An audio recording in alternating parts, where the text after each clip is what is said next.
السلام علیکم پیارے دوستو، بسم اللہ الرحمن الرحیم۔ سچے اور دلچسپ واقعات سننے کے لیے ہمارے چینل کو سبسکرائب کریں۔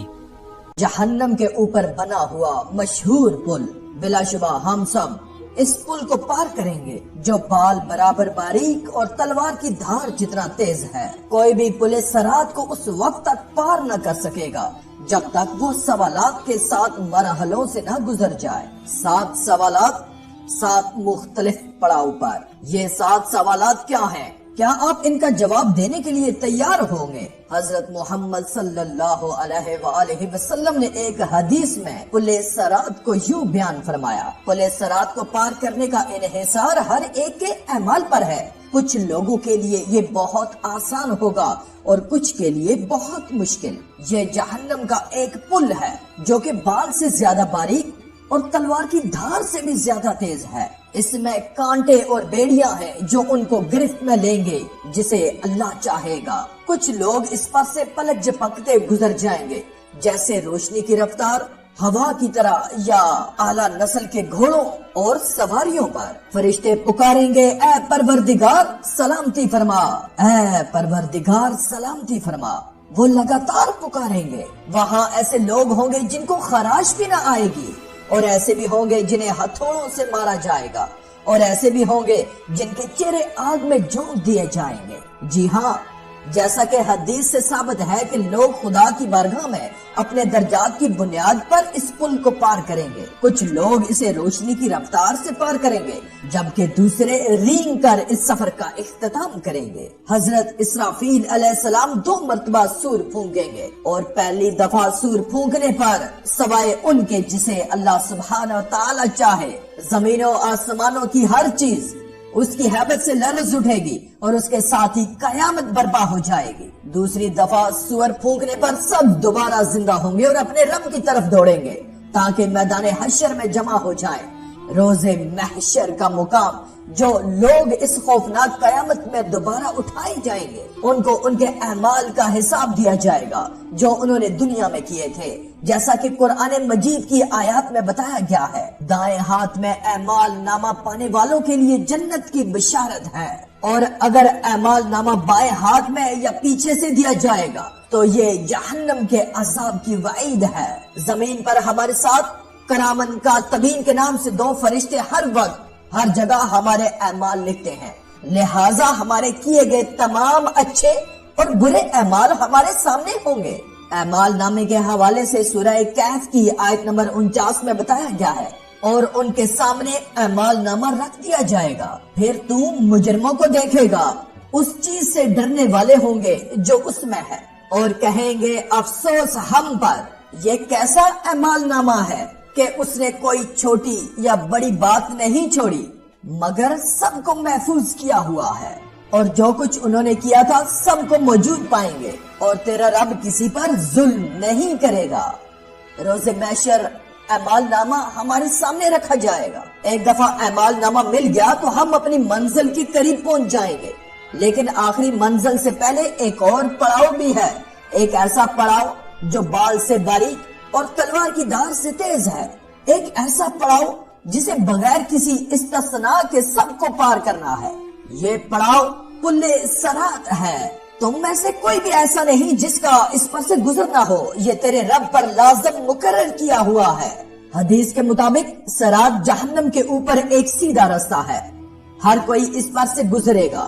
ایمان والے اس پر سے اپنے اعمال کے مطابق تیزی سے یا آہستگی سے گزریں گے، جبکہ کافر اور گناہگار لوگ ٹھوکر کھا کر جہنم میں جا گریں گے۔ پیارے نبی صلی اللہ علیہ وآلہ وسلم نے فرمایا: صراط ایک پل یعنی جہنم کے پار بچھایا جائے گا، اور میں محمد صلی اللہ علیہ وآلہ وسلم سب سے پہلا رسول ہوں گا جو اپنے امتیوں کے ساتھ اس کو پار کرے گا۔ اس وقت رسولوں کے علاوہ کوئی بات نہیں کر سکے گا، اور وہ اس وقت کہیں گے: اے اللہ ہمیں بچا لے۔ سب سے پہلے پل صراط کو عبور کرنے والے آپ صلی اللہ علیہ وآلہ وسلم ہوں گے، اور پھر آپ کی امت۔ اگر لوگوں کے اعمال اچھے ہوں گے تو وہ تیزی سے اس پر سے گزریں گے، لہٰذا پل صراط پار کرنے کے لیے آپ سے کیا پوچھا جائے گا؟ پل صراط پر ہر ایک سے اس کی زندگی کے اچھے اعمال اور گناہوں کے بارے میں پوچھا جائے گا۔ جیسا کہ ہم نے شروع میں کہا کہ پل صراط کو 7 مرحلوں پر سوالات کے بغیر پار نہیں کیا جا سکتا۔ 7 پڑاؤ کے 7 سوالات۔ پہلے پڑاؤ پر جو پہلا سوال ہوگا وہ ہمارے ایمان کے بارے میں ہے۔ اگر ہمارا ایمان کامل ہے تو ہم بآسانی پہلے مرحلے سے گزر جائیں گے، لیکن کافر پہلے ہی مرحلے میں جہنم میں جا گریں گے۔ ہم جانتے ہیں کہ ان لوگوں کا آخری ٹھکانہ جہنم ہے جن کو ایمان لانے کا موقع دیا گیا لیکن وہ پھر بھی ایمان نہیں لائے۔ خدا نے اپنی پاک صفات اور نیک بندوں کے ذریعے اپنا تعارف کروایا، تو جو ایمان نہیں لائے بالآخر ان کا ٹھکانہ جہنم ہے، اور جہنم اتنی بے رحم ہوگی کہ جب اس سے پوچھا جائے گا کہ کیا تم بھر گئی ہو تو یہ چلا کر کہے گی کیا اور نہیں ہے۔ دوسرے لفظوں میں اس دن تمام کافر جہنم میں جھونکنے کے بعد بھی کوئی چیز اس کا پیٹ نہیں بھر سکے گی۔ لیکن ڈرے مت، اگر آپ ایمان لائے اور آپ نے نیک اعمال کیے تو آپ کو روز محشر کی سختیوں سے پلک جھپکتے ہی چھٹکارا مل جائے گا، بالکل ایسے جیسے حضرت ابراہیم علیہ السلام آگ میں صحیح سلامت رہے۔ اگر آپ ایمان لائے لیکن خود کو بچانے کے لیے اچھے اعمال جمع نہیں کیے تب بھی آپ کے پاس موقع ہے، ورنہ آپ کے گناہ کانٹے بن کر آپ کا پیچھا نہیں چھوڑیں گے۔ اگر آپ ان کانٹوں سے پیچھا چھڑا لیتے ہیں تو بہت اچھی بات ہے، لیکن اگر ایسا نہ ہو سکا تو جہنم کی آگ آپ کو نگلنے کی منتظر ہوگی، جیسا کہ سورہ مریم کی آیت نمبر 72 میں ہے۔ پھر ہم انہیں بچا لیں گے جو اللہ سبحانہ تعالیٰ سے ڈرتے ہیں اور ظالموں کو اس میں گھٹنوں پر گرے ہوئے چھوڑ دیں گے۔ تو دوستو آئیے جانتے ہیں کہ ہم اس پل کو کیسے پار کر سکیں گے جہاں جہنم اپنی تمام تر ہولناکیوں اور دہشت کے ساتھ ہمارے قدموں تلے ہوگی۔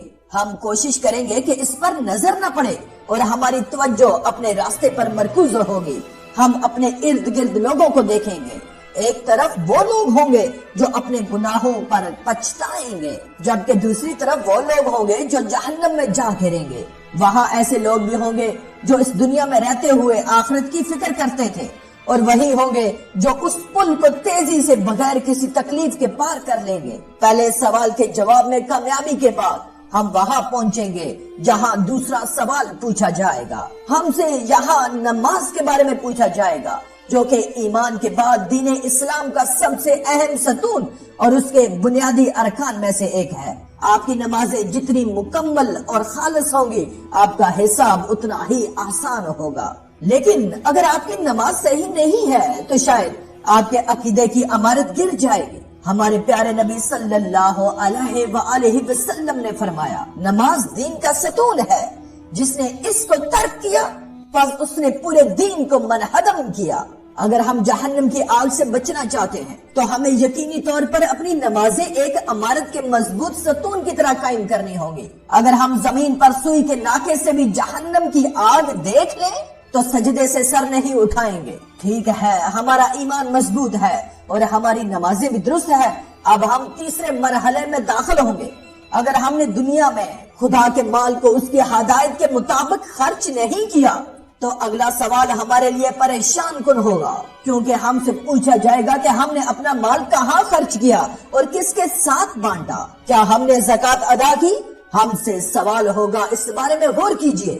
آپ نے زندگی اس خیال کے تحت گزاری کے خالق کا عطا کردہ مال آپ کا اپنا ہے، اور زکوٰۃ جس کا حکم خدا نے بانٹنے کے لیے دیا آپ نے اسے مستحقین کو دینے کے بجائے ان سے چھپانے کو ترجیح دی۔ ہمیں ایسی صورتحال سے اللہ کی پناہ مانگنی چاہیے۔ اگر ہم اپنا مال چھپائیں گے تو جنت بھی ہم سے چھپ جائے گی۔ اگر ہم نے اپنا مال اللہ کی ہدایت کے مطابق کمایا اور خرچ کیا تو اگلے پڑاؤ پر ہم سے روزے کے بارے میں سوال کیا جائے گا، جو کہ ہم پر اسی طرح فرض ہے جس طرح پچھلی امتوں پر فرض تھے۔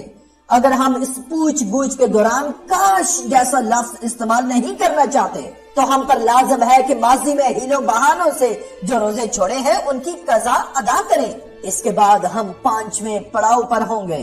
اس پڑاؤ پر ہم سے حج کے بارے میں پوچھا جائے گا۔ اگر آپ مالی وسائل کی وجہ سے حج نہیں کر سکتے تو مالی استحکام کے بعد زندگی میں ایک دفعہ ضرور حج کریں۔ استطاعت ہونے کے باوجود حج ادا نہیں کرتے اور بہانے بناتے ہیں تو ہم سنگین نتائج کا سامنا کر سکتے ہیں۔ چھٹے پڑاؤ پر ہم اس موضوع کی طرف آئیں گے جو بنا استثناء کے ہر کسی سے متعلق ہے۔ یہ موضوع حقوق العباد اور صلح رحمی ہے۔ ہم ہمیشہ دوسروں کا حق غصب کر کے ان کے حقوق نظر انداز کرتے ہیں، تاہم بہت سی چیزیں لوگوں کے حقوق میں شمار ہوتی ہیں۔ بعض اوقات ہم ایسا لا علمی میں کرتے ہیں، بعض اوقات ہم جان بوجھ کر ایسا کرتے ہیں یہ سمجھ کر کہ کچھ نہیں ہوگا۔ مثال کے طور پر ہم یہ جانے بغیر کہ آیا یہ سچ ہے یا نہیں کسی کے بارے میں باتیں پھیلاتے ہیں، لہٰذا ہم آسانی سے بہتان یا غیبت کا حصہ بن جاتے ہیں۔ ہمارے دین میں خاندان اور رشتہ داروں کا تصور بہت اہم ہے، لہٰذا اس کو بہت اہمیت دینی چاہیے۔ تاہم ہو سکتا ہے کہ ہم اپنے تمام رشتہ داروں کے ساتھ ہمیشہ نہ رہیں، ہمیں ان کی کچھ رویے ناپسند ہوں، لیکن ہمیں ان سے مکمل قطع تعلق نہیں کرنا چاہیے۔